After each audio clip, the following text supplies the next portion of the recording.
Thank you, ma. Good afternoon. Please introduce yourself and let's meet you. Okay, so I am Mrs. Adeze Phillips. Okay.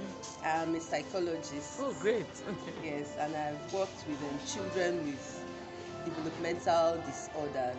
Okay. For, And of course in ICL. yes, so right now I'm a psychologist in ICLC, Inspired Christian Learning Center, Abulegba. So concerning the question as to some of the misconceptions and myths people have concerning children with developmental disorders. Okay. The most common I've come to encounter amongst people having worked with children with developmental disorders is the spiritual angle to it. Okay. A lot of people misconceive children with developmental disorders as being children who have been offered as sacrifices to occultic groups by their parents, especially the fathers.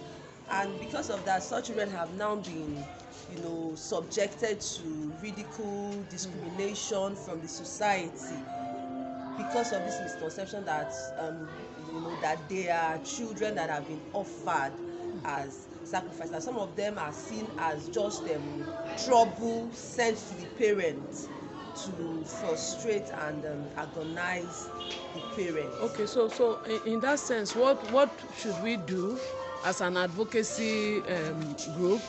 What should be our message? What should we do going forward to build back better and do things differently? So the message is that neurodevelopmental disorders are disorders. They are forms of disabilities that affect children in the developmental ages, and it has a lot of them, not all, but most of them have neural underlying factors that have resulted in those disabilities manifesting in these children. So people need to understand that they are not of spiritual causes, rather they are of medical causes, neural causes.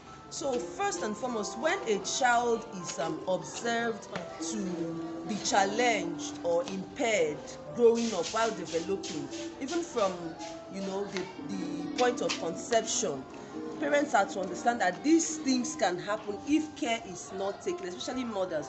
When you expose yourself to certain factors, you can expose that child you're carrying to having developmental. Okay, so what factors exactly? So that we know specific factors like nutrition. If you're not eating the right food to help the developing brain of the fetus in the womb.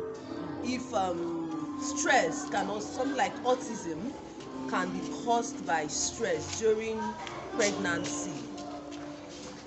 Okay, even a fall, the trauma to a mother experiencing a fall during pregnancy is also a factor. Though the main causes of these disorders are not known, but these are factors that can predispose one to having them. Okay. So even the hereditary factor is also another one.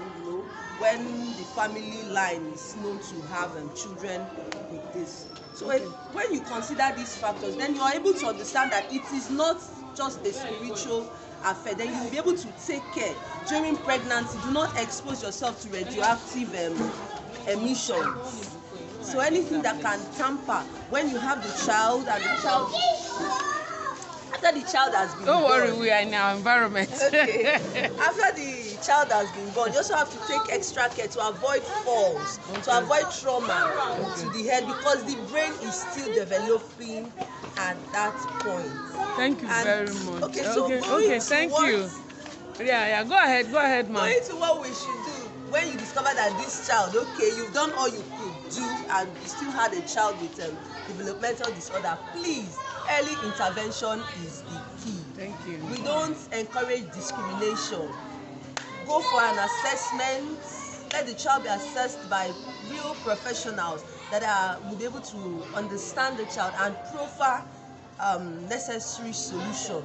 It is not about prayer. You have to follow strategized program to achieve or help the child achieve his or her full potentials in life. Okay, thank you very much. So, what's your wish, your message on this day of as we mark the International Day of Persons with Disability? Okay, my wish has always been that these people are included, because we advocate inclusion, that they are included into the society, acceptance for them, the environment is conducive for them to thrive.